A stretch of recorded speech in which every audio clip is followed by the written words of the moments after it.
Hello, English learners. Welcome back to English Pod. My name is Marco. And I'm Erica. We're bringing you an advanced lesson today. That's right. An advanced lesson where we talk about investing in emerging markets. Right. So it's kind of a business topic. It's kind of a world topic as well. Yes. And it's pretty difficult. Yeah, it is really hard. Right. So if you're listening and you don't understand everything, please don't get discouraged. Don't worry about it because we're here to learn. Yes, and we're here to help you. Right. Mm-hmm. So let's get started with this. I'm really excited about this lesson. Yeah. Okay. Well, Marco, maybe you can tell us a little bit. What is an emerging market? An emerging market is a market that is starting to develop. Okay. And it's growing rapidly. So you can maybe give some examples of emerging market. Well, for example, China is an emerging market. Yeah. In the last years, it's been growing rapidly. More and more people are moving to the middle class and have money to spend. Right, exactly. Mm-hmm. So China is like a really great example of an emerging market. All right. Well, with that, let's listen to the dialogue for the first time.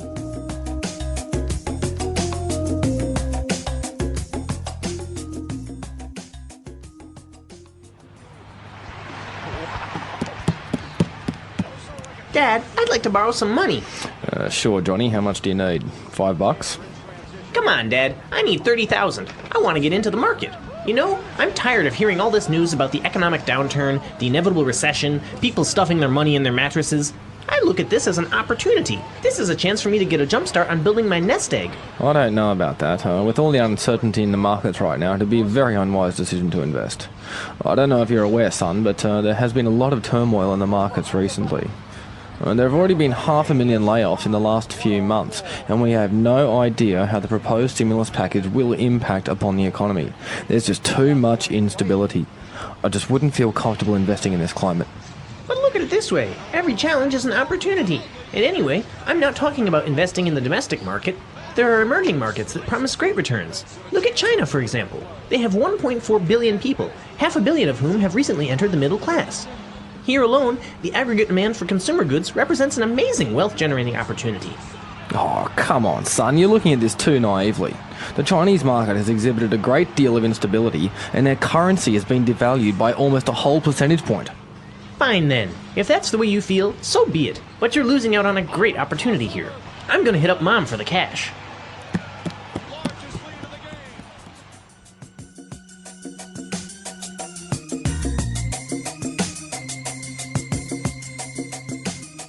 Well, it sounds like the dad has missed out on a really big investment opportunity, hey? Yeah, his son is pretty smart. Yeah. Pretty smart little boy. Uh-huh. Okay, so we have some great words that we want to look at here. Mm-hmm. Why don't we start with the first one? Turmoil. Turmoil. Turmoil. Turmoil. So we have some great examples of how turmoil is used in different sentences, so let's listen. Example 1. With a civil war, a famine, and inflation, the country has been in turmoil for 10 years.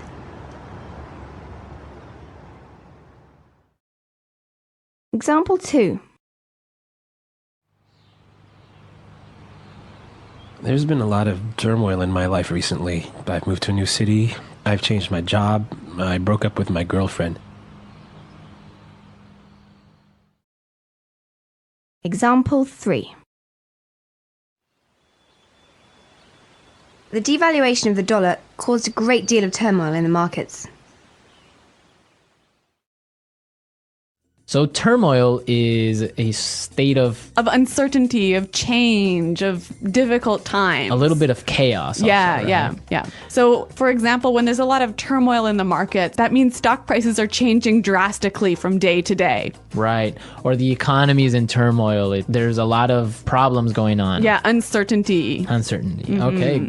Good word. All right. And we also saw something really interesting in the dialogue about a proposed stimulus package. A proposed stimulus package. So a proposed stimulus package is something that's going on now. Yes, let's break this phrase down. So we've got stimulus package. A stimulus package, something to stimulate the economy, right? Right, so money from the government to get the economy moving. To get it moving, stimulus package. Proposed. It means that it hasn't been approved yet. Right, it's suggested. It's suggested. It's an idea. So the proposed stimulus package for the U.S. economy, for example, is $150 billion. Right. That's $150 billion of American taxpayers' money that the government wants to put into the economy to keep it moving. To keep it moving, right. So if it works or not, that's still a debate, but yeah. It's a proposed stimulus package. Let's move to our third phrase, aggregate demand. Aggregate demand. Aggregate demand. Aggregate demand. So demand is pretty clear, but this word aggregate, what's that about? Aggregate is like a combined, added. Yeah. Right? Yeah. Aggregate demand. For example, in a country like China, where cities like in Shanghai or cities like Beijing, where more and more people are accumulating wealth, the aggregate demand is increasing. Right. The combined demand for consumer goods is growing. Right. More people have more money, so they're spending more. Yes. Okay. You know, Marco, there's a ton of excellent language in this dialogue, isn't there? Yeah, a lot of good stuff here. Yeah, and we want to listen to the dialogue one more time. But before we do, we have 3 words for you that we want you to listen for. Yeah, pay attention to these words. Nest egg. Nest egg. Inevitable. Inevitable. And hit up. Hit up. So from the context of the dialogue, try and see if you can figure out what they mean. But after listening to it, we'll come back and explain it anyways.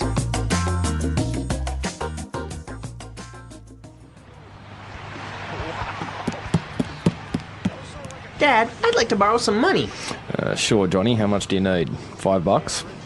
Come on, Dad. I need $30,000. I want to get into the market. You know, I'm tired of hearing all this news about the economic downturn, the inevitable recession, people stuffing their money in their mattresses. I look at this as an opportunity. This is a chance for me to get a jump start on building my nest egg. I don't know about that. With all the uncertainty in the markets right now, it'd be a very unwise decision to invest. I don't know if you're aware, son, but there has been a lot of turmoil in the markets recently. There have already been 500,000 layoffs in the last few months, and we have no idea how the proposed stimulus package will impact upon the economy. There's just too much instability. I just wouldn't feel comfortable investing in this climate. But look at it this way. Every challenge is an opportunity. And anyway, I'm not talking about investing in the domestic market. There are emerging markets that promise great returns. Look at China, for example. They have 1.4 billion people, 500 million of whom have recently entered the middle class. Here alone, the aggregate demand for consumer goods represents an amazing wealth-generating opportunity. Oh, come on, son. You're looking at this too naively. The Chinese market has exhibited a great deal of instability, and their currency has been devalued by almost a whole percentage point. Fine then. If that's the way you feel, so be it. But you're losing out on a great opportunity here. I'm gonna hit up Mom for the cash.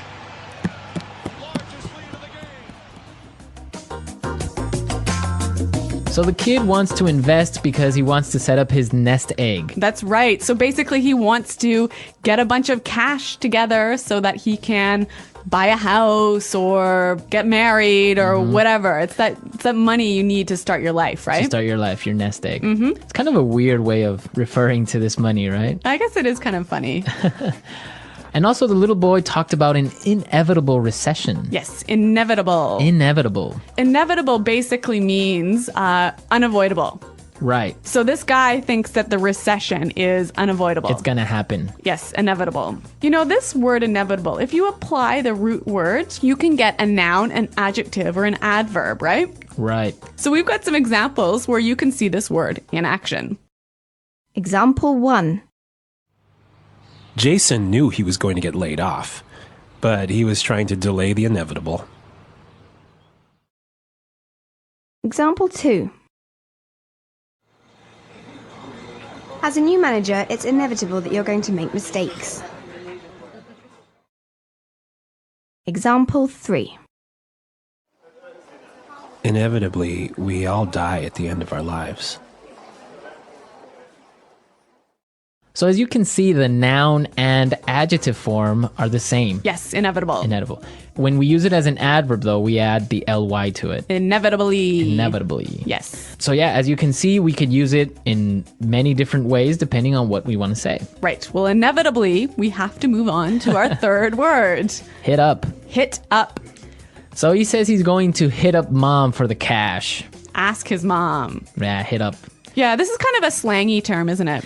Yeah, it's more informal, Yeah. a lot more slangy. Yeah. You wouldn't really use it with your boss, would you? No, you're not going to go up to your boss and say, hey, I need to hit you up for some cash. No. So, Marco, I think this word is only applying to money, right? Well, you wouldn't go up to your boss and say, oh, I need to hit you up for some vacation time. No, it's typically used like for money. In this context. Yeah. Hit them up. We've got some examples of the phrase hit up. Let's listen. Example 1. I'm going to hit up the boss for a raise. Example 2. Are you trying to hit me up for money? Example 3. I don't have any cash. Have you tried hitting up Sophie? She's rich.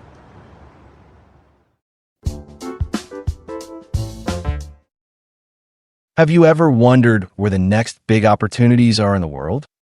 Not just for business, but for growth, for jobs, for new ideas?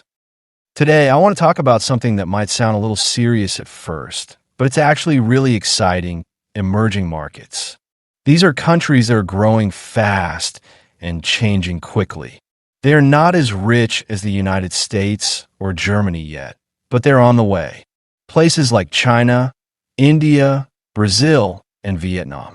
These countries are building more factories, making new products, and getting stronger economies every year. Why is this important for English learners? Because the world is changing. Many companies are doing business in these new places. That means more chances for work, travel, and communication. When you understand how emerging markets work, you also improve your business vocabulary, your world knowledge, and your ability to speak English in real conversations. An emerging market is like a young tree. It's not very big yet, but it's growing fast. One day, it could become a strong, tall tree that gives fruit, shade, and life. These markets are full of people who are starting to earn more money, buy more things, and live better lives. For example, in China, millions of people have moved from villages to cities. They now have jobs in offices and factories. They buy phones, clothes, and even cars. This is what we call rising demand. Now, imagine you're a business person. Wouldn't you want to sell your products where more people have money to spend? That's why many smart investors are looking at emerging markets. They believe that these places will become stronger in the future, and if they invest now, they might get big rewards later. But investing is not always easy or safe. There are also risks. Things can change quickly in emerging markets. Prices go up and down. Politics can be unstable. That's why people talk about market risk and uncertainty. Still, many see these challenges as chances. They say, where there's risk, there's also opportunity. When you hear people use words like instability, growth potential, or investment climate, they're often talking about places like India or Brazil. These are countries that can surprise the world with how fast they grow, but they can also make investors nervous because of sudden changes. In this podcast, we'll explore more about how these markets work, what words and phrases are useful when talking about money, growth, and opportunity, and how English learners like you can speak more clearly and confidently about the world economy, even in everyday conversations. Let's keep going and dive deeper into this fascinating topic. When people talk about emerging markets, they often mention growth. But what does that really mean? Growth in this case means that the economy of a country is getting bigger. More people are working, more companies are making products, and more money is moving around. In simple terms, things are getting better. People are no longer just surviving. They're starting to live more comfortably. They can save money, spend on things they enjoy, and even travel. A big reason for this growth is urbanization. This is when people move from the countryside to the city. In the city, they often find better jobs and higher salaries. They might work in technology, in offices, or in modern factories. When more people earn more money, they start to buy things, better food, clothes, phones, cars. This creates what we call consumer demand. Now imagine millions of people suddenly wanting to buy a phone or a new car. That's a huge opportunity for companies. They rush to these markets to sell their products. And if the economy keeps growing, companies make more money and the country becomes stronger. This is why emerging markets are so exciting for business people. There's a lot of potential, but with opportunity comes risk. One word you should know is turmoil. Turmoil means a time of confusion or disorder. It's when things are unstable. Maybe there's a change in government, a sudden drop in the value of the local money, or a big company closes down. These events can make investors nervous. Let's say you put your money into a company in an emerging market. Then suddenly, that country changes its rules, or the local money loses value. You could lose a lot. That's the danger of market instability. But some people are not afraid. They say that when things are uncertain, there's also a chance to earn more if you're careful and smart. Here's another term to understand: stimulus package. This is when a government gives money to help the economy. For example, if a country is having a hard time, maybe people are losing jobs or businesses are closing, the government might spend money to fix it. They might build new roads, support banks, or give money to families. This spending helps people feel safer and keeps the economy moving. Many countries with emerging markets use stimulus packages to speed up growth. But these actions don't always work. Sometimes they help, sometimes they don't. That's why people who invest in these places have to pay attention to news, government plans, and the overall situation. If you want to talk about these topics in English, it's important to learn how to describe both the good and the bad sides of a market. Words like booming, developing, risky, unstable, fast-growing, and uncertain can help you express ideas clearly. These are useful not just in business, but in daily conversations too, especially when you're talking about travel, jobs, or world news. So while emerging markets are full of exciting possibilities, they also require careful thinking. Understanding this balance between risk and reward can help you grow your English skills and your global knowledge at the same time. One important idea in emerging markets is something called aggregate demand. It may sound complex, but it's not too hard to understand. Let's break it down. The word demand means how much people want to buy things. And aggregate means total or combined. So aggregate demand means the total amount of things that people in a country want to buy: products, services, food, technology, and more. Now, in a rich country, people already have a lot. They may not need to buy a new phone every year or a new car very often. But in an emerging market, many people are buying these things for the first time. Millions of people are moving into the middle class, which means they now have extra money after paying for their basic needs. They can finally start buying better clothes, electronics, or even saving for a home. This growing demand is what makes companies so interested. If you're a company that makes shoes and suddenly 50 million people in a new market want shoes, that's a big opportunity. You can grow your business quickly. And for a country, when businesses grow, the economy gets stronger and life improves for more people. But here's where it gets interesting. When demand rises fast, prices sometimes rise too. That's called inflation. People want more, but there may not be enough to go around. So the price of bread, gasoline, or housing can go up. If prices rise too quickly, it can cause problems. That's why governments and companies have to manage growth carefully. Sometimes a government might try to control inflation by changing the value of its money. This is where the word devalue comes in. To devalue a currency means to reduce its worth compared to other currencies. For example, if $1 used to be equal to 10 units of another currency, and now it's equal to 12, that means the local currency has been devalued. Why would a country do this? Well, it makes their products cheaper for people in other countries. That can help them sell more to the world. But it also means that imported goods, things they buy from other countries, will cost more. So again, it's a balance. It can help in one way, but hurt in another. This kind of economic strategy is common in emerging markets. These countries are still learning how to balance growth, inflation, and global trade. That's part of why these markets can feel unpredictable. For English learners, these are important words to practice. Aggregate demand, inflation, devalue, currency, and imported goods. They're not just for business. You can use them in everyday life too, especially when you're talking about shopping, travel, or the cost of living. When you read the news in English or watch international programs, you'll often hear these terms.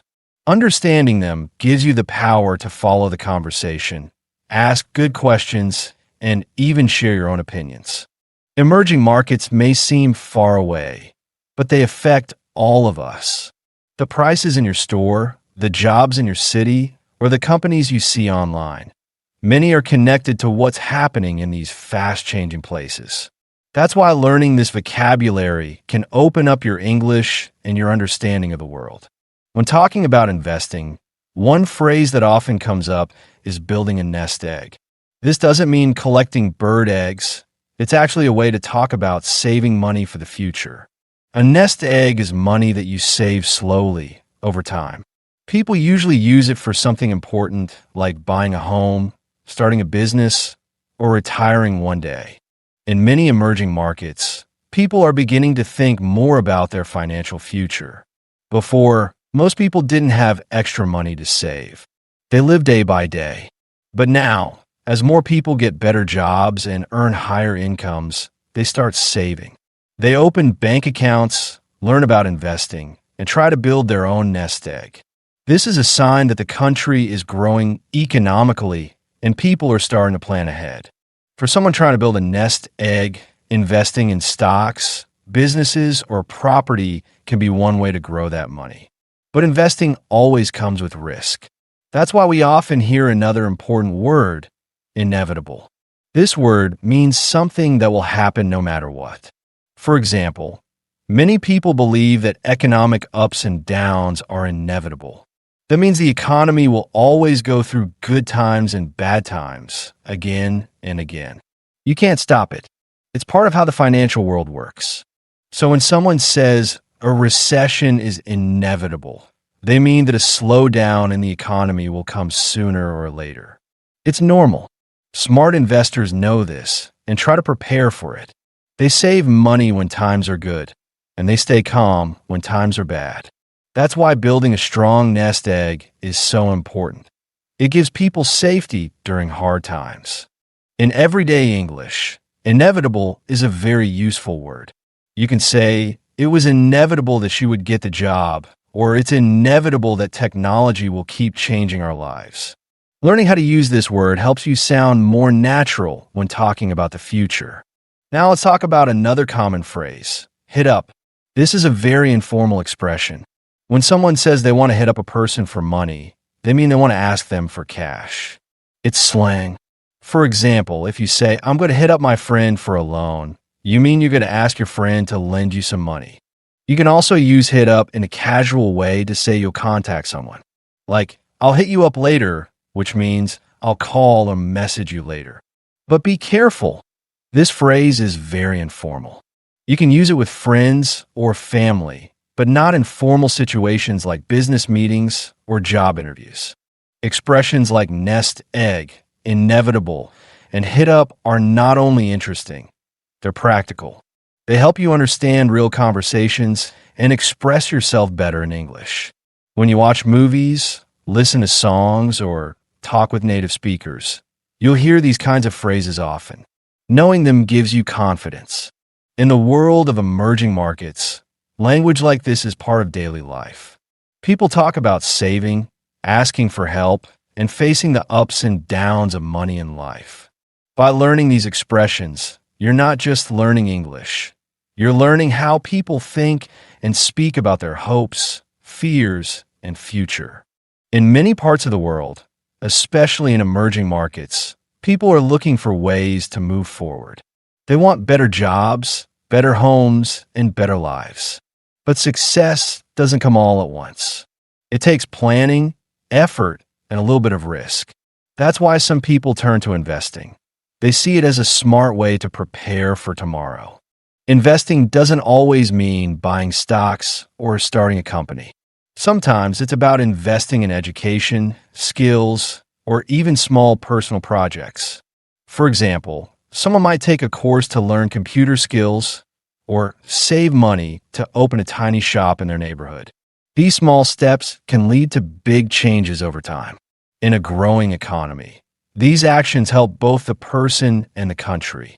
But what happens when the future feels uncertain? What if prices are going up, jobs are disappearing, or governments are making sudden decisions? These are real challenges in many emerging markets. This is where strong language skills can help. Being able to talk clearly about risk, value, and change gives you more power to understand what's going on and to make smart choices. Let's look at some useful vocabulary. One key word is instability. This means something is not stable. It keeps changing or is not safe. For example, if a country changes its laws every few months, or if the prices in stores rise and fall quickly, people might say there's too much instability right now. That's a big concern for investors because they don't like surprises. Another helpful term is opportunity. Even when things are unstable, there are often hidden chances to grow. That's why some people say every problem is also an opportunity. In English, this phrase is often used to stay positive during hard times. It means that even when things look bad, you can still find something good if you pay attention. Let's take an example. Imagine a country where a lot of young people are looking for jobs, but there aren't enough companies hiring. At first, this seems like a big problem. But someone might see it as an opportunity to start a business that helps young people find work or teaches them useful skills. This is how opportunity works. It often hides inside of problems. This kind of thinking is especially useful in fast-changing places. Emerging markets move quickly, and people who think creatively can find success. They watch what's happening, listen to what people need, and find smart ways to respond. That's also what good English learners do. They pay attention, ask questions, and keep learning, even when things feel difficult. There's also the idea of long-term thinking. In business and in life, it's easy to focus only on what's happening now. But strong investors, smart leaders, and successful people often ask, what will this look like in 5 or 10 years? They don't just chase quick wins. They build for the future. The same is true for learning English. You might not feel perfect today, but every new word you learn, every sentence you speak, brings you closer to your goals. Just like investing in a new business, learning a language takes time, patience, and belief in yourself. Emerging markets are full of energy and ambition. The people living in these countries are working hard to build something better. They face problems, but they also create solutions. That spirit of growth, risk, and hope is something we can all learn from, no matter where we live or what language we speak. One of the most powerful lessons we can learn from emerging markets is how people grow through change. These countries are not waiting for everything to be perfect before they take action. They are moving forward even when things are uncertain. That's a lesson that can help all of us, not only in business, but in life and in language learning too. When an economy starts to grow, many new things happen. Cities expand, new buildings go up, and technology spreads quickly. But at the same time, problems also grow. Traffic gets worse, pollution increases, and some people get rich faster than others. This shows that growth always comes with responsibility. For a country to become truly strong, it needs not just money, but also good planning, education, and fair opportunities for everyone. That's why communication is so important. Governments, companies, and communities need to talk clearly and honestly. And for people in these markets, learning English often becomes a key step. English is the language of business, science, and international news. Knowing it opens doors to jobs, education, and global ideas. You might not live in an emerging market yourself, but the skills and lessons from these places apply everywhere. When you learn to describe change, to talk about risk and growth, and to express ideas about money, planning, and hope, you're learning more than just vocabulary. You're learning how the world works. Let's review some of the useful expressions and ideas we've explored. Emerging markets, aggregate demand, devalue, turmoil, stimulus package, nest egg, inevitable, instability, and hit up. These are real words used in everyday English when people talk about money, change, and the future. They're not just business terms, they're part of how people talk about life decisions and world events. You can practice them by listening to business news, reading simple articles online, or watching videos with English subtitles. Try to use them when you talk about your own country, your plans, or your opinions. The more you use them, the more natural they will feel. Remember, learning English is not just about grammar and test scores. It's about expressing your ideas clearly, understanding others, and being part of global conversations. Just like the people in fast-growing markets, you don't need to wait until everything is perfect. You can start right now with what you have and grow from there. Keep learning, keep improving, and keep believing in your ability to succeed. The journey is long, but every step matters, and the future you're building is worth it. The English Pod Audio Review. Listen to the meaning, then say the vocabulary word. Unavoidable. Inevitable. Money that is saved to pay for something in the future, usually a house or retirement. Nest egg. A state of confusion, disorder, disturbance. Turmoil. Amount of money the government uses to improve the economy. Stimulus package. State of not being stable, being likely to change. Nations undergoing quick industrialization. Emerging market. Combined. Reduced in value. Devalue. Ask for money. Hit up. Let's try that faster. Unavoidable. Inevitable. Ask for money. Hit up. Amount of money the government uses to improve the economy. Stimulus package. State of not being stable, being likely to change. Money that is saved to pay for something in the future, usually a house or retirement. Nest egg. A state of confusion, disorder, disturbance. Turmoil. State of not being stable, being likely to change. A state of confusion, disorder, disturbance. Turmoil. State of not being stable, being likely to change. A state of confusion, disorder, disturbance. Turmoil. Unavoidable. Inevitable.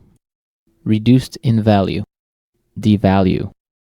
Nations undergoing quick industrialization. Emerging market. State of not being stable, being likely to change. Nations undergoing quick industrialization. Emerging market. Now say the word and hear it in a sentence. Inevitable.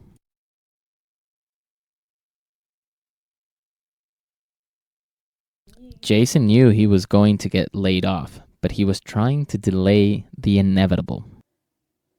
Nest egg.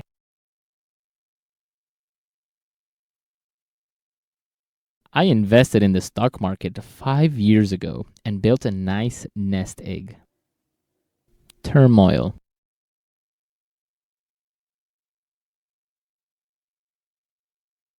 With a civil war, a famine, and inflation, the country has been in turmoil for 10 years. Emerging market. Demand for luxury goods is growing quickly in emerging markets like China. Devalue. The currency has been devalued by nearly 40%. Hit up. I'm going to hit up the boss for a raise. Inevitable.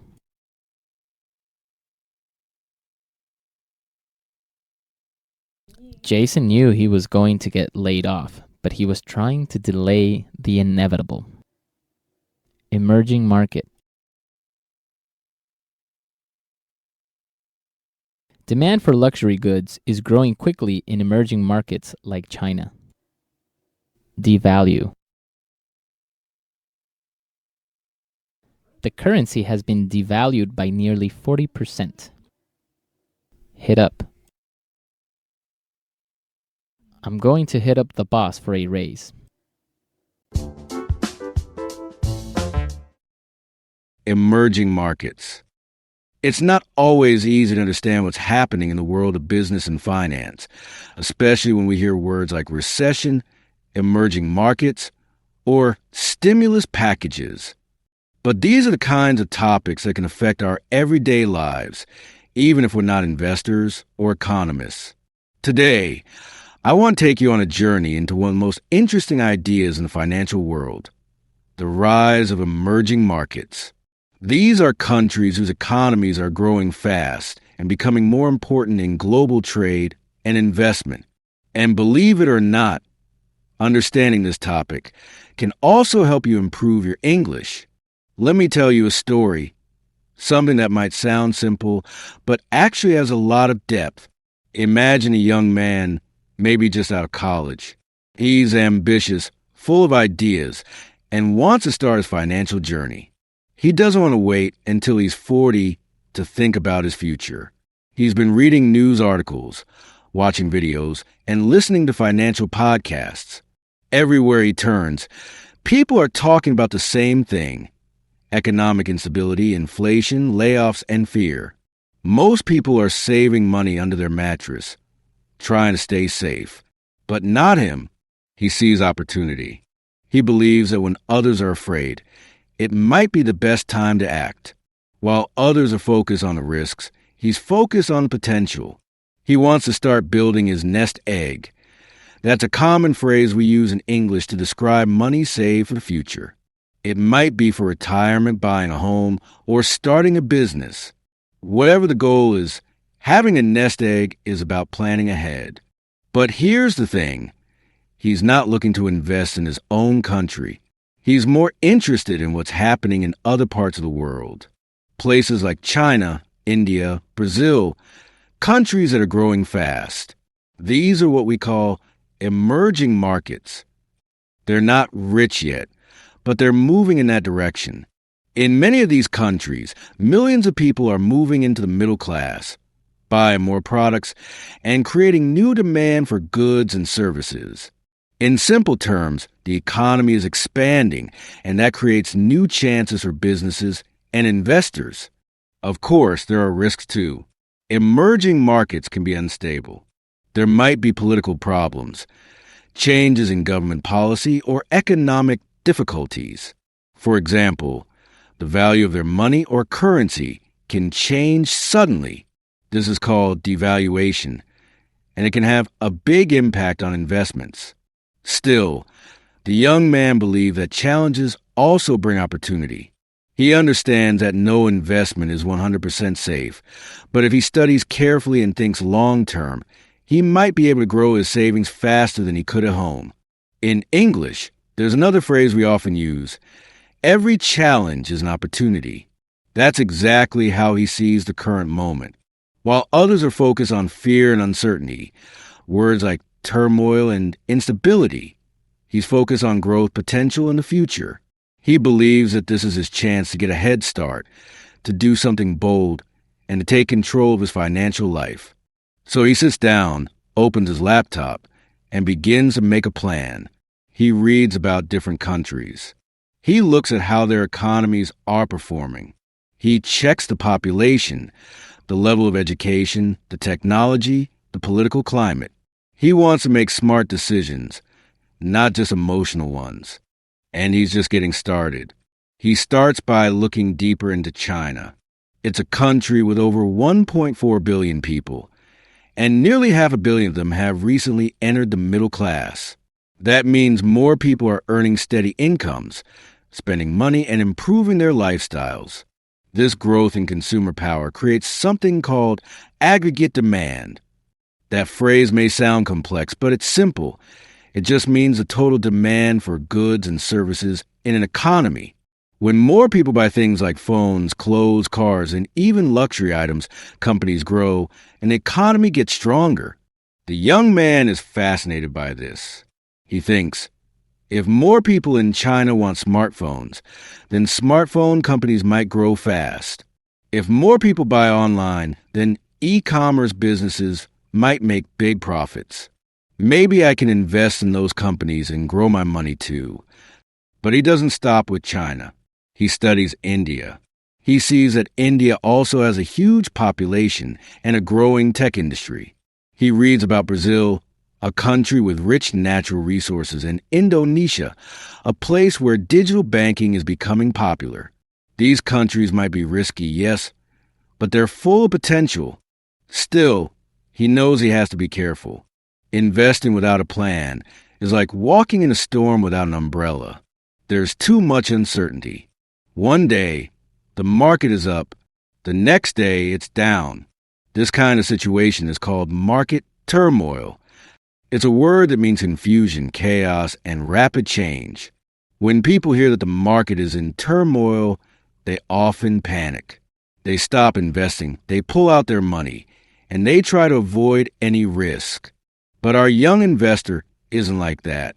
He understands that if he waits for the perfect moment, he might wait forever. Instead, he focuses on strategy.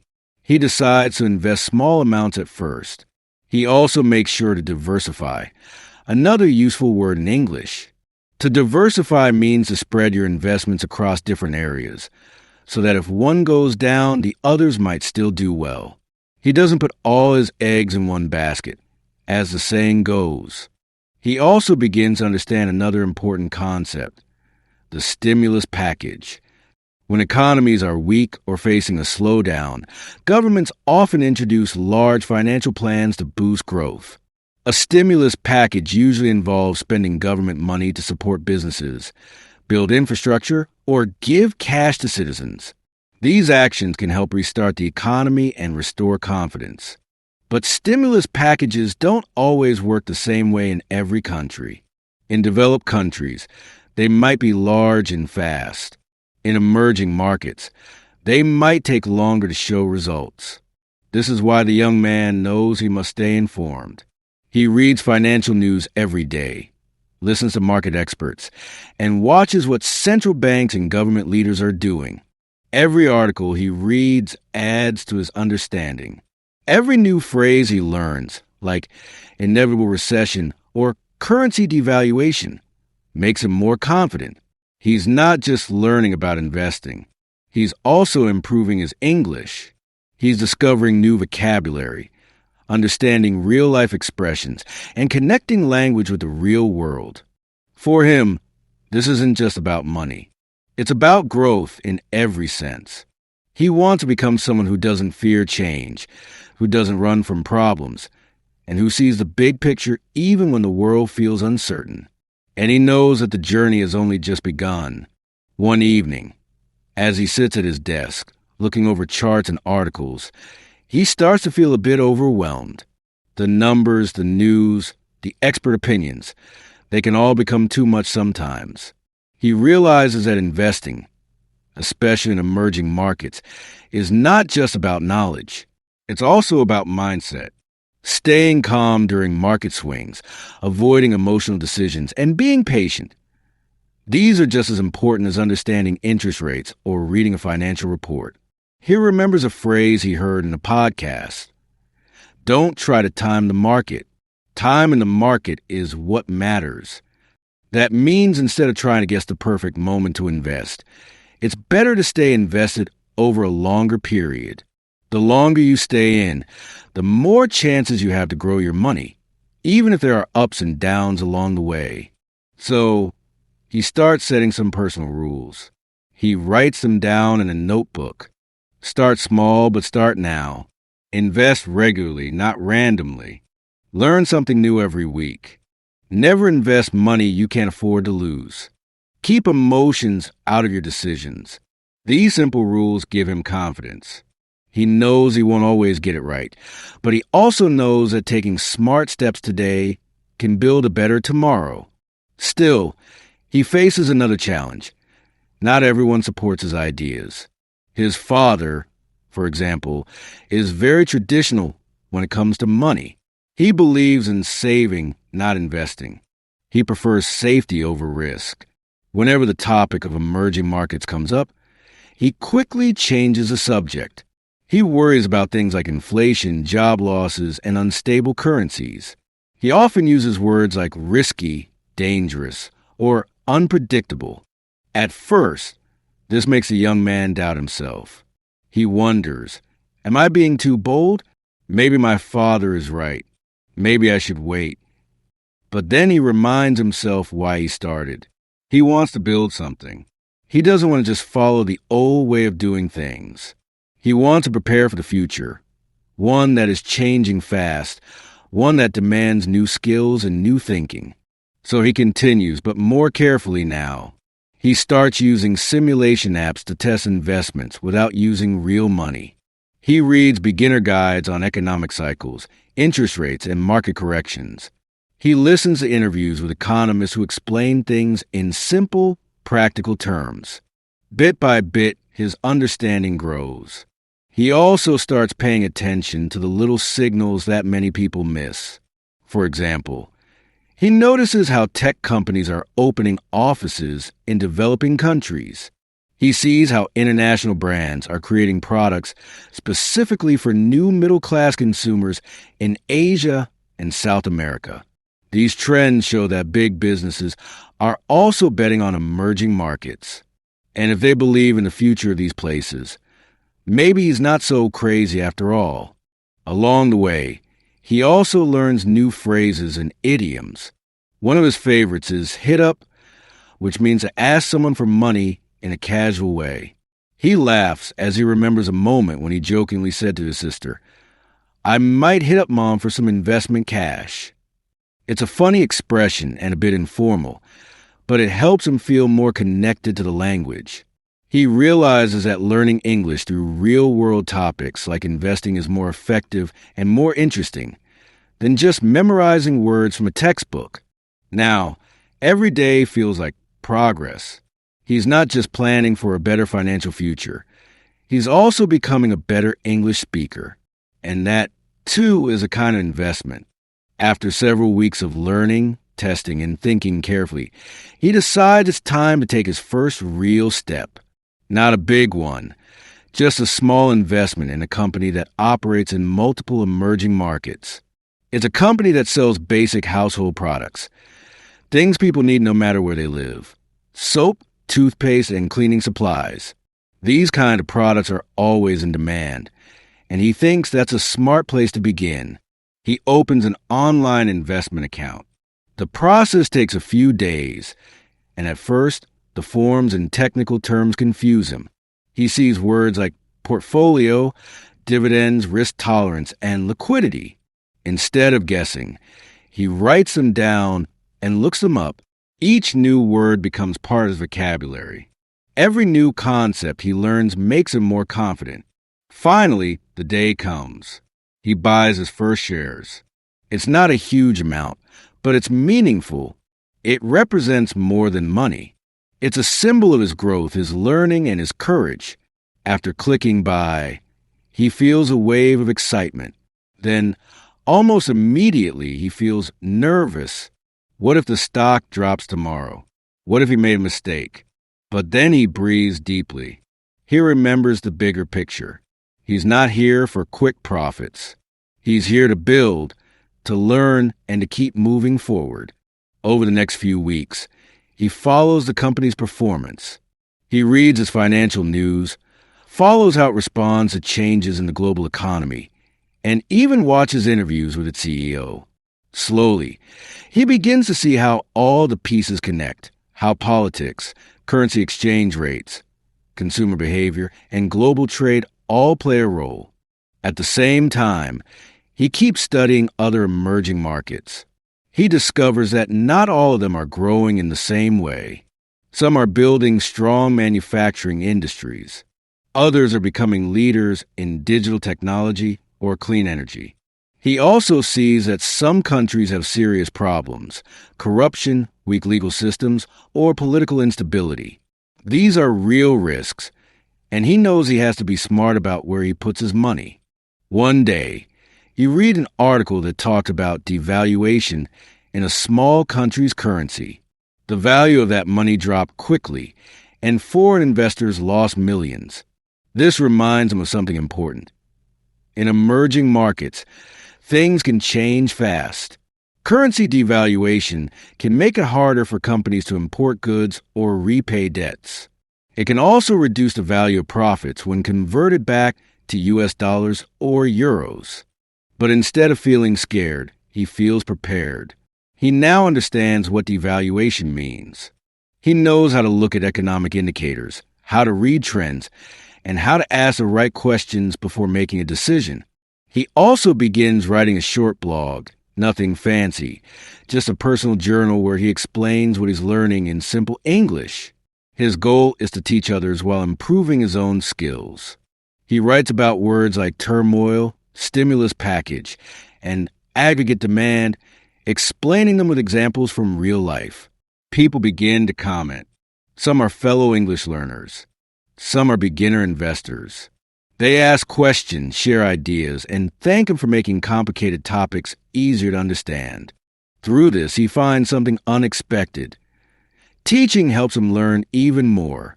When he explains a phrase like inevitable recession or hit up for cash, he remembers it better. He uses it naturally. His English becomes smoother, more fluent, more real. Now, his journey is more than personal. He's building a small community, sharing knowledge, and becoming a voice of clarity in a noisy world. And he's just getting started. Months pass, and with each step, his confidence grows. His investment hasn't made him rich, but it's growing slowly and steadily. More importantly, he's built a system, a habit of learning, tracking, and thinking critically. He now understands the basic rhythm of the market. How emotions often drive prices more than facts, how fear and greed play tug-of-war on investor behavior, and how patience usually wins in the end. He notices how headlines often use strong, emotional words like crash, turmoil, panic, or boom. At first, he used to react quickly when he saw these words. Now, he reads more calmly, checking the actual data behind the noise. He knows that bad news gets clicks, but smart decisions come from clear thinking. One day, he hears about a political crisis in one of the countries he's been studying. The local currency falls. The market reacts. Stocks drop suddenly. Many investors sell in fear, but he pauses. He reviews the facts. He asks himself, is this a long-term problem or just a short-term shock? After some research, he realizes that the company he invested in is not deeply affected by the crisis. It continues operating. It continues selling. So instead of selling his shares in a panic, he holds them. This is one of his biggest lessons. Don't let emotions take over your decisions. Another day, he comes across a news report about a new stimulus package in a major emerging economy. The government is planning to spend billions on public transportation, digital infrastructure, and energy projects. He smiles. He remembers the meaning of that phrase, stimulus package. It's money the government uses to support the economy, especially during difficult times. These actions can boost growth, create jobs, and increase consumer confidence. He also understands that this kind of government spending might benefit specific industries. He reads more about companies that build infrastructure or supply materials. He doesn't rush to invest, but he adds a few new names to his watch list. He's now using English not only to learn about the world, but to participate in it. When he reads articles or watches videos, he pays attention to how words are used in context. He writes down useful phrases like economic downturn, building a nest egg, or market instability. These are expressions people use in real life, at work, on the news, in meetings. They are the language of the modern world. He even starts practicing aloud. He picks a news article, reads it carefully, and then explains it in his own words. This helps both his vocabulary and his speaking skills. He records himself, listens back, and improves. It's not always easy, but it's rewarding. By now, he's no longer the uncertain beginner who once clicked by with shaking hands. He's thoughtful, curious, and steady. He knows he still has a lot to learn about markets, about language, about life. But he also knows he's on the right path. And perhaps the most valuable lesson he's learned is this: growth, whether financial or personal, comes from doing small, smart things every day. You don't have to be a genius. You just have to be consistent. Keep learning. Keep trying. Keep building. There comes a moment when he looks back at how far he's come. It's not about the money he's made or the new words he's learned. It's about the transformation, the quiet confidence he now carries. He's no longer just a student of English or a beginner in investing. He's someone who takes initiative, who finds patterns in complexity, and who knows how to ask the right questions. He now sees investing as more than just buying and selling. It's about understanding people, behaviors, cultures, and systems. It's about seeing how one event in one part of the world can affect markets in another. He begins to think globally, but also practically. For example, when he reads that millions of people in Southeast Asia are opening their first bank accounts through mobile apps, he sees more than just a headline. He sees a trend, an opportunity, and a shift in financial behavior. That's how real investors think, and how real English learners grow. They don't just memorize facts. They connect them to the real world.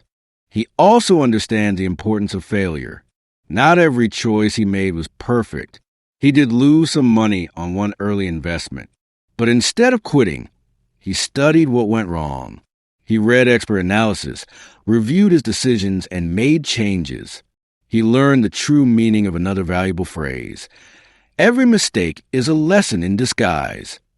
And through all of this, his English has evolved naturally, not from memorizing long vocabulary lists, but by using English in real situations, reading, writing, listening, and speaking. He now knows that learning a language is not about being perfect. It's about expressing ideas clearly, understanding others, and staying curious. He continues to blog in English, but now his posts are more thoughtful and clear. He gets messages from people around the world. Learners like him try to improve their lives. Some ask for advice. Some share their own journeys. These connections remind him that learning is not a race. It's a community, a movement, a lifelong habit. Looking ahead, he's excited, not just about money or markets, but about how much more there is to learn. New technologies, new regions, new opportunities, all waiting to be explored. And with each new discovery, he knows he'll grow just a little more. His journey isn't over. In fact, it's only just begun. But now he walks with purpose, with knowledge, with courage, and with the language he once feared, now fully part of his voice. The English Pod Audio Review. Listen to the meaning, then say the vocabulary word. Unavoidable. Inevitable. Money that is saved to pay for something in the future, usually a house or retirement. Nest egg. A state of confusion, disorder, disturbance. Turmoil. Amount of money the government uses to improve the economy. Stimulus package. State of not being stable, being likely to change. Nations undergoing quick industrialization. Emerging market. Combined. reduced in value, devalue, ask for money, hit up. Let's try that faster. Unavoidable, inevitable, ask for money, hit up. Amount of money the government uses to improve the economy. Stimulus package. State of not being stable, being likely to change. Money that is saved to pay for something in the future, usually a house or retirement. Nest egg. A state of confusion, disorder, disturbance. Turmoil. State of not being stable, being likely to change. A state of confusion, disorder, disturbance. Turmoil. State of not being stable, being likely to change. A state of confusion, disorder, disturbance. Turmoil. Unavoidable. Inevitable. Reduced in value. Devalue. Nations undergoing quick industrialization. Emerging market. State of not being stable, being likely to change. Nations undergoing quick industrialization. Emerging market. Now say the word and hear it in a sentence. Inevitable.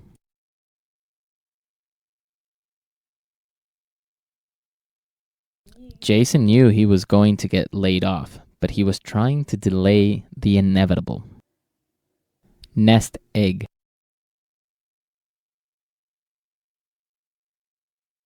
I invested in the stock market 5 years ago and built a nice nest egg.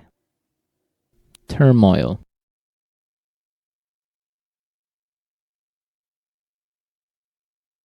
With a civil war, a famine, and inflation, the country has been in turmoil for 10 years.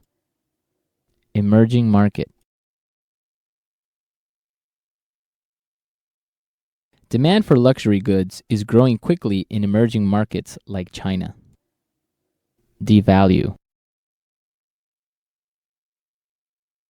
The currency has been devalued by nearly 40%. Hit up. I'm going to hit up the boss for a raise. Inevitable.